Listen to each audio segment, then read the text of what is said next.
Hola, mucho gusto. Mi nombre es Irene Maradiaga y yo les voy a hablar de historia del arte, en este caso específicamente del arte en la prehistoria. Los objetivos son reconocer el orden cronológico de los periodos del arte prehistórico e identificar las características estilísticas y conceptuales del arte prehistórico. Los contenidos son el arte del Paleolítico, el arte del Mesolítico y el arte del Neolítico. Para esto vamos a explicar una línea de tiempo sobre estos periodos. Primero es el Paleolítico, luego el Mesolítico y por último el Neolítico. El Mesolítico es un periodo de transición. Se llama prehistoria, el gran periodo de la humanidad del que carecemos de documentos escritos. En un principio el hombre no sabía escribir ni había inventado algún tipo de alfabeto o instrumento de transmisión escrita. Y no se puede establecer tampoco con certeza la duración de la prehistoria, pues mientras en Mesopotamia, Egipto o en la India hay documentos escritos, es decir, historia que se remonta a más de 3.000 años antes de Cristo, en algunas culturas del norte de Europa no existen documentos escritos hasta tiempos del cristianismo.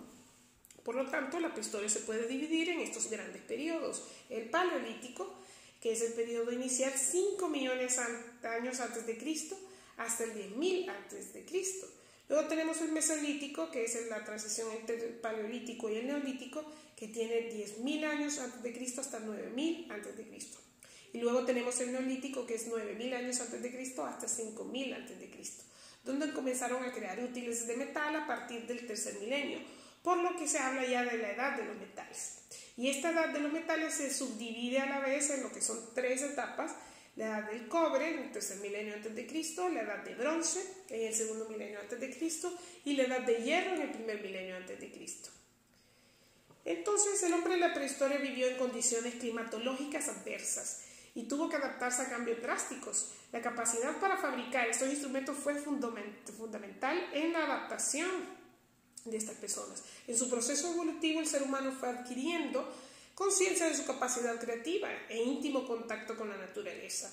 Primero para subsistir y luego para perfeccionar estos utensilios de los que les hablo, que creaba a merced de los materiales que iba descubriendo. En un principio estos eran piedras, eran objetos de madera, huesos, y fueron evolucionando en la medida que fue cambiando su estilo de vida. Así que tenemos primero el arte en el Paleolítico. Aquí tenemos obras de gran valor estético, pinturas en cuevas, que tenemos figurillas también y grabados realizadas hace aproximadamente 40.000 años antes de Cristo y mucho más. Y de aquí que se consideran las primeras obras de arte creadas por el ser humano. La verdad no tenemos una certeza exacta acerca de estos años en los cuales se desarrollaron estos periodos, pero son dataciones aproximadas, producto de múltiples investigaciones. La mayoría de los estudios señalan que fue el Homo sapiens el responsable de las pinturas rupestres, pero hallazgos recientes señalan que las primeras pinturas rupestres fueron obra de los neandertales, que vivían en la península ibérica hace 65.000 años, unos 25.000 años antes de la llegada del Homo sapiens. A la pintura del Paleolítico se le ha denominado pintura franco-cantábrica porque su radio de acción abarca sobre todo el sur de Francia y la cornisa cantábrica española. Si bien existen otros ejemplos fuera de este ámbito, incluso nosotros podemos decir que en América tuvimos el desarrollo del arte prehistórico, pero no tenemos investigaciones tan profundas como en el caso de lo que se da allá en Europa, donde hay una excelente conservación de estas cuevas y de estos objetos que en un principio se dicen artísticos. Luego hablamos acerca de lo que es la pintura en el Paleolítico. La pintura parietal o pintura de la pared o arte mural se desarrolló a lo largo del periodo Paleolítico superior, y los instrumentos usados para extender los colores eran los dedos de los autores o pinceles elaborados con cerdas. Los investigadores intentan explicar la ubicación de estas obras con base a las rudas condiciones del clima, que al final de una primera glaciación obligarían a los pintores a realizar su trabajo en el interior de las cuevas.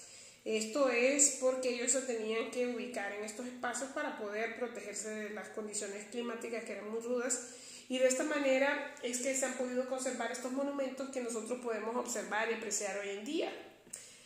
Para crear los colores se utilizaban grasa animal, por ejemplo, como el aglutinante, que añadían diferentes pigmentos, que son las soluciones de color que ellos sacaban de diferentes lugares. Por ejemplo, algunos de estos productos o pigmentos eran el óxido de manganeso para obtener tonalidades negras y violáceas, y el óxido de hierro que ofrecía una gama roja, ¿verdad?, entre rojo y ocre.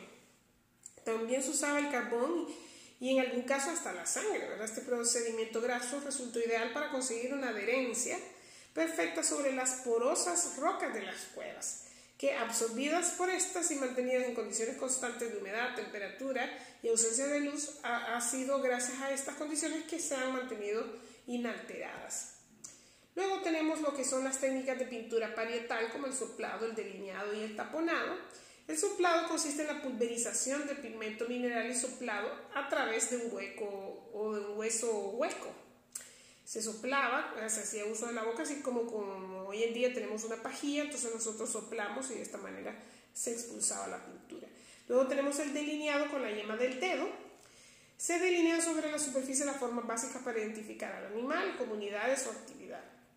Y luego el taponado, que ellos tomaban pequeños trozos de esponja vegetal con el aglutinante y el pigmento, lo impregnaban y luego lo aplicaban sobre la superficie. Y luego tenemos también lo que es el arte en el Mesolítico, que el arte del Mesolítico se parece muchísimo al del Paleolítico.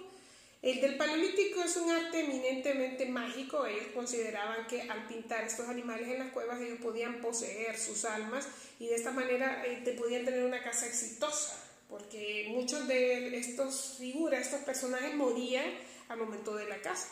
Luego se fueron volviendo sedentarios, se fueron estableciendo en lugares y de esta manera fue que ellos empezaron a condicionar su forma de pensamiento y se convirtieron en un pensamiento religioso. Y así nace el Mesolítico, que es un arte intermedio que combina características estilísticas de ambos periodos, y finalmente el Neolítico, donde ya podemos hablar de los metales, que implica el uso sobre todo de metales y de construcciones arquitectónicas tales como el menhir, el cromlech, el dolmen y las cuevas, que son construcciones de carácter funerario y sentido religioso y de enterramientos colectivos.